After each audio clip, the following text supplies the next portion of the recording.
A osteoporose é uma doença sistêmica do esqueleto e a sua principal complicação são as fraturas. Muitas mulheres e muitos homens depois dos 50 anos vão ter fraturas devido à osteoporose. Para conversar sobre esse assunto, eu convidei a doutora Carolina Preisler, que é endocrinologista e metabologista.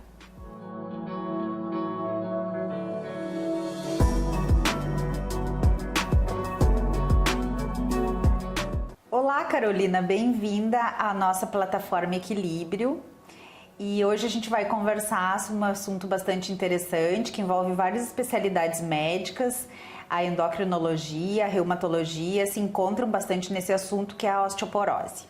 Carolina, a gente sabe que o nosso esqueleto é formado por tipos diferentes de ossos que têm funções diferentes. É o osso trabecular e o osso cortical. Tu poderia nos falar um pouquinho mais sobre a importância desses dois tipos de ossos no nosso esqueleto? Então, Fernanda, primeiramente eu gostaria de agradecer o convite. E realmente é um tema que faz parte do nosso dia a dia, principalmente porque ele nem sempre vai se apresentar como a doença osteoporose, mas muitas vezes vai ser uma consequência de outras doenças. Então, Fernanda, respondendo à tua pergunta, o osso trabecular é o osso do crânio, das vértebras e da bacia, e o osso cortical são os ossos longos. Então, o rádio, não na sua extremidade ultradistal, que é um osso trabecular também, e o fêmur, por exemplo. O osso trabecular, ele é um osso que sofre mais interferência das atividades metabólicas, então ele é um osso mais metabolicamente ativo. Quando a gente tiver um excesso de hormônio ou uma falta de hormônio, ele vai manifestar alteração primeiro. Carolina, a gente sabe então que para formar o esqueleto é bastante importante a definição de pico de massa óssea, né? Quando a gente fala em massa óssea, a gente fala na verdade da quantidade de osso que a gente vai ter. E esse pico de massa óssea, ele é dependente de várias coisas, mas principalmente da ingestão de cálcio, por exemplo. E esse pico de massa óssea, ele vai até por volta dos 25, 30 anos. Na dependência de quanto foi esse pico, quanto que a gente fez de osso até essa idade, é que a gente pode ter mais ou menos risco de ter osteoporose lá na frente, né? Principalmente depois dos 65, 70 anos de idade. Então, tu poderias nos definir melhor o que é a osteoporose? A osteoporose, Fernanda, é a fragilidade do tecido ósseo. Então, é um tecido ósseo mais fraco dentro dele, assim, falando para que as pessoas possam compreender. Então, a densidade do osso, ela não é tão forte quanto ela era no início da vida adulta, ali, por volta dos 25, 30 anos, quando as pessoas estão na melhor fase do seu osso.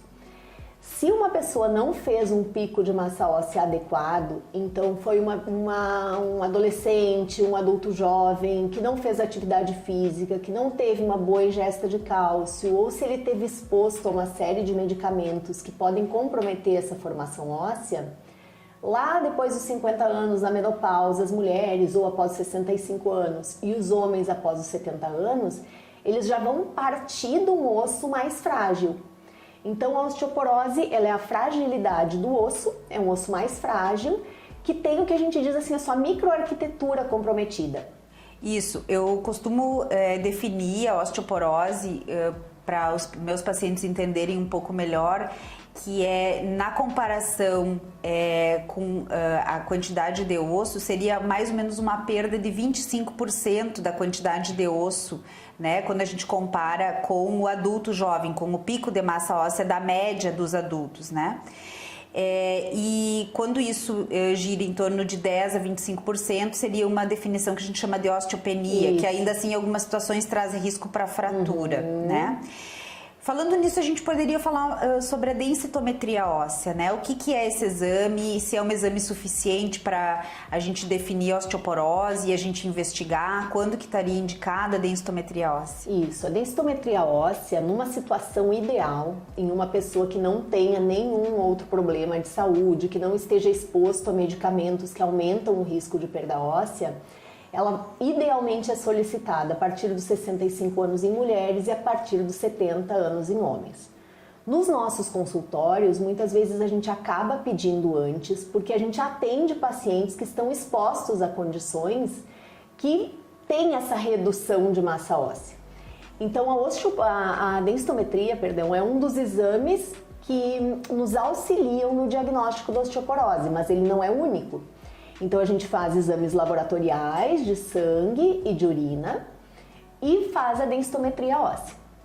Acima dos 50 anos em mulheres e abaixo dos 70 em homens, a gente vai levar em consideração alguns fatores. Então, pessoas muito magras, pessoas que estejam expostas a medicamentos ou a doenças que possam levar à osteoporose, pessoas com histórico de fratura prévia. Então, muitas vezes a pessoa tem 50 anos recém-feitos e teve uma fratura por fragilidade, que a gente diz, uma fratura da própria altura ou uma fratura como se estivesse descendo 2 degraus, né, de uma altura baixa, ou uma condição que não provocaria uma fratura. Que não foi traumática. Não foi traumática.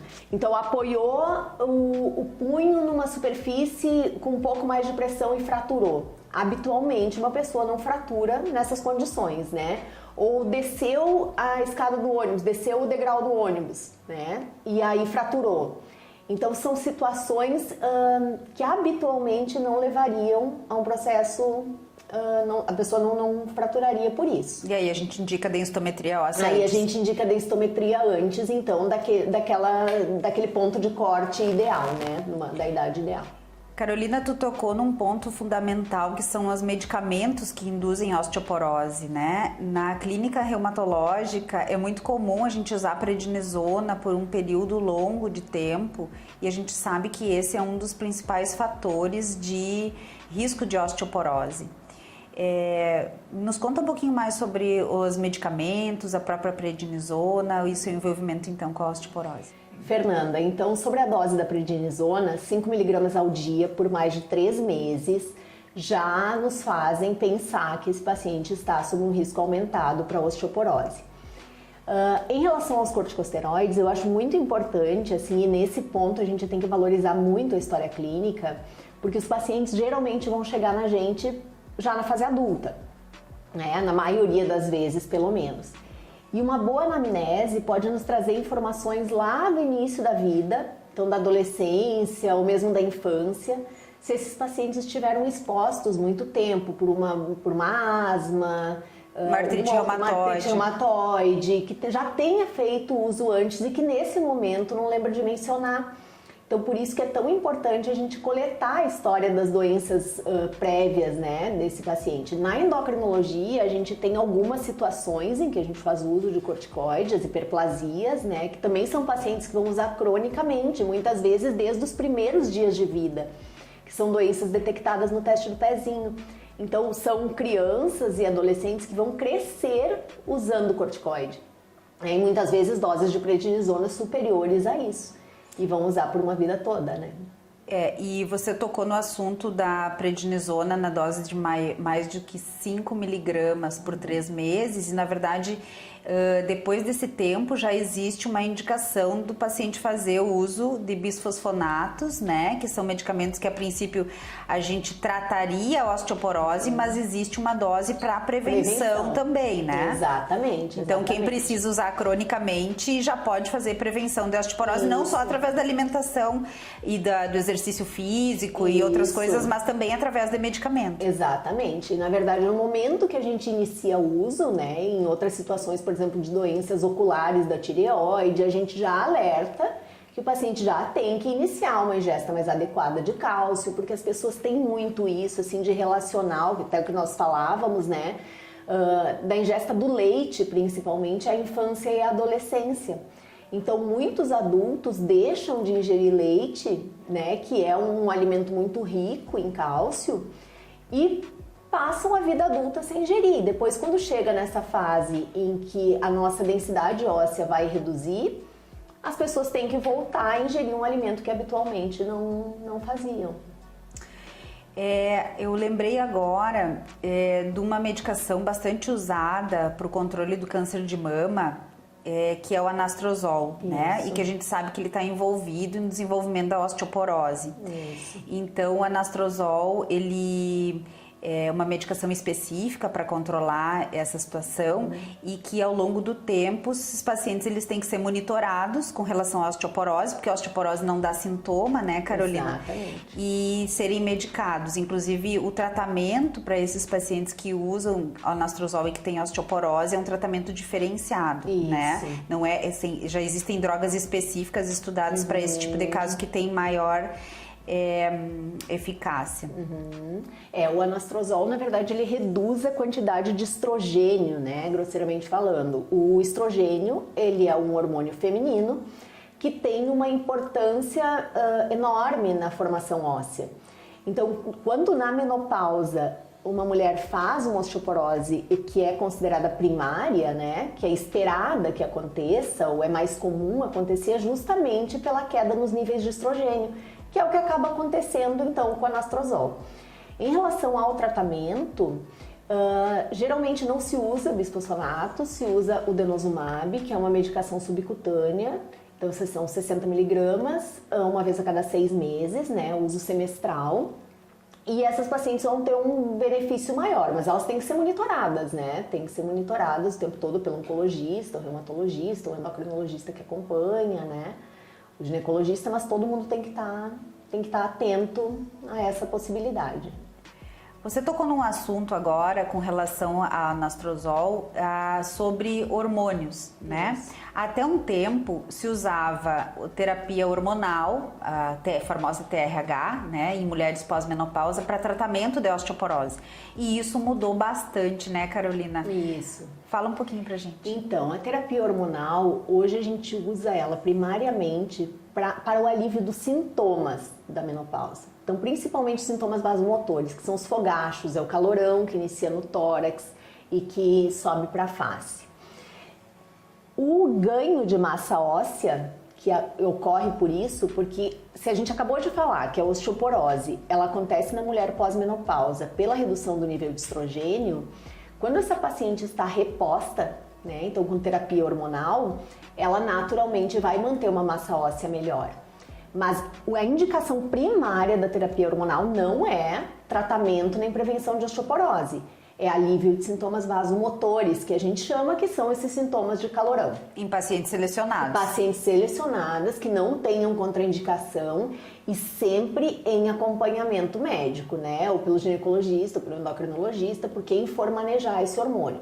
Também não existe só via oral, então aquela coisa de seguir o tratamento que o amigo faz, tomar o remédio que um conhecido já tomou, então isso não funciona, né?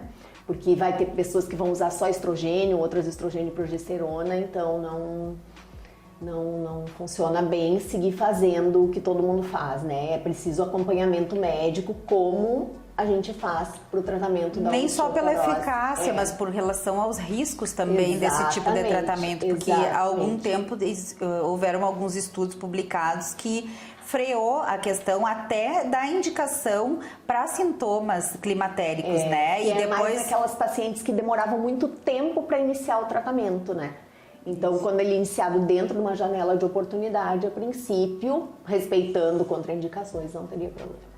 Falando em tratamento, a gente tem várias formas de tratar a osteoporose. Na verdade, não existe só um tratamento medicamentoso, assim como o tratamento não medicamentoso através de atividade física, uma boa alimentação, são importantes. Mas vamos falar um pouquinho do cálcio, né?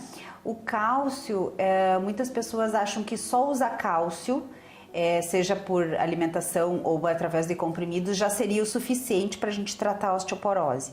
A gente sabe que não é bem assim, inclusive hoje a gente tem abandonado a prescrição só de medicamento, só de comprimidos de cálcio, né? A gente está cada vez priorizando mais a questão da alimentação por algumas evidências aí de maiores riscos cardiovasculares e alguma coisa assim. Vamos conversar um pouquinho sobre isso. Então, qual é a indicação de usar cálcio em paciente com osteoporose? Então, os pacientes acima de 50 anos, a gente tem uma necessidade diária estimada de aproximadamente 1.200 miligramas de cálcio alimentar dia. Então a gente só vai suplementar esse paciente se ele não tiver esse aporte na dieta. né? E aí entram as várias formulações do cálcio, a gente tem os carbonatos, a gente tem os fosfatos, tem os citratos. Então tudo isso vai ser analisado de acordo com a situação do paciente, né? Por exemplo, dentro da endocrinologia, os pacientes que fazem cirurgia bariátrica, eles não toleram bem carbonato, então a gente vai usar mais citrato. Então tudo isso é individualizado. E Fernanda, eu acho muito importante reforçar que antes, há um tempo atrás, a gente ainda via, né, de uma forma muito comum, por exemplo, a pessoa chegava para pegar os seus remédios do mês e acabava saindo com o cálcio, né, sem indicação médica da farmácia. O risco de usar a dose alta de cálcio, além do que tu já falaste, então, sobre o risco cardiovascular, de simplesmente tomar cálcio, às vezes é uma pessoa que tem um aporte suficiente de cálcio na alimentação, a gente tem que lembrar também do cálculo renal, das pedras nos rins, né? Porque esse cálcio ele vai ser eliminado através da urina. Então a gente tem nas pessoas que já têm uma excreção renal de cálcio, que eliminam o cálcio numa quantidade normal, se elas ingerirem muito cálcio, principalmente na forma de suplemento, a gente vai ter um aumento da calciúria, que a gente chama, né? E é a eliminação de cálcio na urina. Realmente, essa questão do cálcio da nefrolitíase está sendo bastante estudada, porque parece que existe um risco maior, sim, mas ao mesmo tempo o paciente não pode ficar totalmente sem cálcio, porque senão ele vai acabar formando outros cálculos, como por exemplo o oxalato. Isso. Então, por enquanto a indicação, quando necessita usar cálcio, é usar o citrato e a gente ficar acompanhando esse paciente com relação realmente à dose e também sobre a quantidade de cálcio através da alimentação, né? O quanto que está ingerindo. Então, a gente tem que fazer essa estimativa entre a alimentação e os comprimidos de cálcio, né?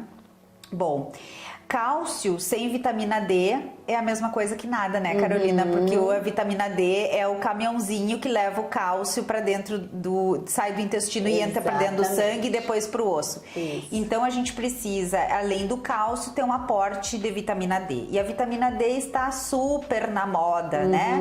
Com protocolos para tratar doenças autoimunes, para tratar até mesmo Covid. E a gente sabe que a vitamina D, ela é uma vitamina importante, na verdade é considerada até um hormônio, né? Mas a gente tem uma janela de dose para usar, porque nem a mais, nem a menos. Existem estudos, inclusive, que mostram que pacientes que têm pouca vitamina D ou que têm muita vitamina D têm mais chance de ter quedas com fraturas. Então, vamos falar um pouquinho da vitamina D. Então, vamos à vitamina D. A vitamina D, na verdade, há uns anos atrás, a gente teve até uma redução dos limiares que a gente considera normais, né? Um tempo atrás, então, a gente considerava um nível normal acima de 30. Então, há uns 2 anos e meio, mais ou menos, a gente teve uma redução para em torno de 20 para a população que não é de alto risco para osteoporose e para fraturas. Mas a gente tem uma população, então, pacientes com doenças reumatológicas, pós-cirurgia bariátrica, gestantes, mulheres que estejam amamentando, pessoas acima de 60 anos, pessoas com má absorção, com alguma síndrome gastrointestinal de má absorção, com doença celíaca, intolerância à lactose, pessoas que não estejam absorvendo bem cálcio, de manter uma vitamina D, então, acima de 30. Mas a vitamina D, de fato, assim, ela não vai dar muitos sintomas, eles são bem inespecíficos e eles se assemelham muito aos sintomas também inespecíficos da intoxicação por vitamina D. Então, os pacientes vão ter fraqueza e aí ele pode sim ter queda com excesso de vitamina D. Então, por conta de toda essa moda que existe em torno da vitamina D, que cura tudo, até Covid, né, que não existe nenhum estudo que documente isso, que nos dê esse embasamento, nem para imunidade, manter vitamina D num nível alto, melhor imunidade, isso não existe, né, Fernanda? Não existe nada cientificamente comprovado. Então, manter esses níveis dentro do normal, dentro daquela variação normal, é o ideal. Mas para isso tem que ter acompanhamento médico. E o paciente tem que se expor ao sol para ativar, né, também assim, uma forma fácil de compreender essa vitamina D. Vai se expor 10 a 15 minutos ao dia, sem proteger algumas áreas, então pode proteger áreas mais sensíveis, protege o rosto, mas aí pode expor antebraços, as pernas, as costas, por um tempo curto, 10 a 15 minutos, e faça o uso de vitamina D. Hoje a gente tem apresentações das mais variadas doses no mercado. Ela pode ser usada diariamente ou semanalmente. E é sempre importante que isso seja revisto, para que a pessoa não saia de uma condição de deficiência ou de insuficiência para uma situação de intoxicação, né? Quais são os sintomas da intoxicação da vitamina D, Carolina? Também são sintomas bem inespecíficos, como dores musculares, fraqueza. E aí é o que a gente falou dos trabalhos que vão mostrar, então, que as quedas podem acontecer também nesse caso, levando a fraturas. E aí a fratura não é simplesmente a fratura, né, Fernanda? É a incapacidade decorrente da fratura, né? Porque essas fraturas por osteoporose normalmente são fraturas já em pacientes com uma certa idade, né? Que já tem outras comorbidades e ficam imobilizados. Com isso a gente decorre uma série de complicações, né? A própria diminuição da força muscular, as doenças infecciosas, as pneumonias, os problemas cardíacos. Então, fraturas por osteoporose, elas já não são bem-vindas e normalmente acabam vindo outras complicações que interferem bastante na qualidade de vida e até nos riscos de mortalidade. Porque a gente vê assim, ó, que as pessoas muitas vezes relacionam a dor à osteoporose, né? Mas a osteoporose, ela só vai dar dor quando existe uma fratura. Então, que é o sintoma. Que é o sintoma. Eu sempre digo que a principal sintoma é a sua complicação. É a principal complicação, porque é uma doença silenciosa, né? Exatamente. Então, a gente vai ter pessoas que queixam, né? E outra coisa que é muito importante, além da dor, é a gente observar, assim, o clínico que acompanha essa pessoa, observar se ela não está perdendo altura, porque não é normal perder a altura, né? As pessoas dizem, não, é normal diminuir com o tempo, não é normal. Então, aquela perda, assim, de 4 centímetros em relação à vida adulta, a pessoa... A calça arrastando. A calça arrastando. Né? Então, muitas vezes a dor, a pessoa já tem alguma assimetria no andar. Então, nem sempre vai ser uma artrose, né? Como na tua área, ou uma outra situação assim. A gente pode sim já ter uma fratura patológica, uma fratura que é doença, né? E a fratura, na verdade, ela é a principal complicação, ela é o sintoma. E é o que tu falaste, assim, ela abre uma possibilidade para uma série de outras complicações, né? Então, são as doenças cardíacas, é o diabetes que descompensa, é a dependência dos cuidados de um terceiro, né? Muitas pessoas que fraturam quadril, fraturam fêmur, elas vão ter uma dependência permanente de outra pessoa, né? Uma boa parte delas não recupera completamente a funcionalidade, né? Então, de fato, assim, olhar para a osteoporose antes que ela aconteça, né, o alertar para a prevenção, acho que é muito importante.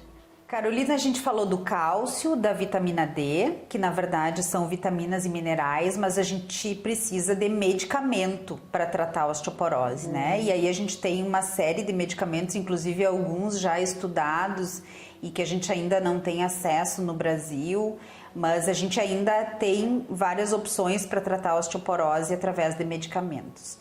Então vamos falar dos famosos bisfosfonatos, que alguns pacientes até confundem achando que estão tomando cálcio, né? Isso. Doutor, aquele cálcio de usar uma vez por semana, uma vez por mês, que na verdade não é o cálcio. Isso, exatamente. Então, Fernanda, o que acontece? Primeiramente, o tratamento com os bisfosfonatos ou as outras classes que a gente vai falar brevemente, ele é indicado naqueles pacientes que tenham uma osteopenia, mas com um risco alto para fratura, pacientes que tenham uma fratura por fragilidade, ou nos pacientes que tenham osteoporose à densitometria, considerando que essa osteoporose seja definida nos sítios, né, que nos locais que de fato é definido. Então, na coluna, no colo do fêmur e no fêmur total, né? Então, na coluna, vértebras L1, L4, no colo do fêmur e fêmur total.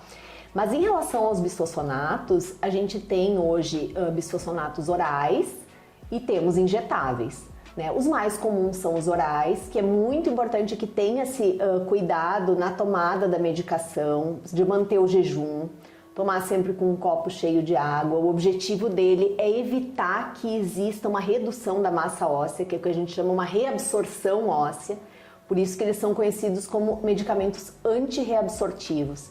Então eles têm que ser tomados pela manhã, em jejum, respeitando mais ou menos 30 a 40 minutos, sem deitar, sem reclinar e sem se alimentar.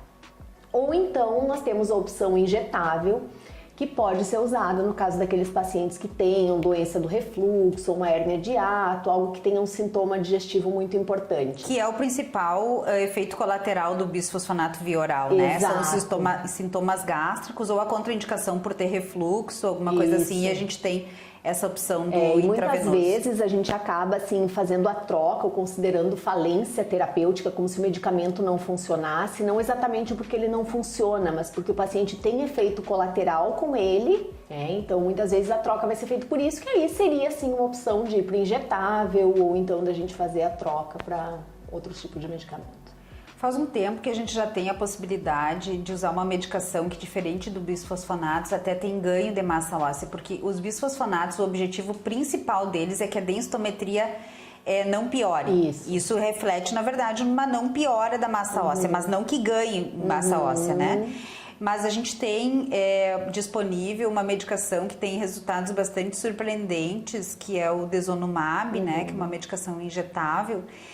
E essa medicação tem indicações bem precisas, mas eu quero reforçar aqui, Carolina, que esse tipo de remédio, quando o paciente começa a usar, ele não pode parar de usar por conta própria, e se isso acontecer, tem que ser reintroduzido um bisfosfonato para manter a massa óssea, porque senão ele pode chegar numa condição pior do que antes de começar o tratamento, né? Que aí a medicação subcutânea, que é conveniente para uma série de pessoas, que é a situação que nós falamos do anastrozol, alguns pacientes com doença renal também, que é complicado a gente usar os bisfosfonatos. Então, tudo sempre avaliado pelo clínico que estiver acompanhando, pelo reumato, pelo endócrino.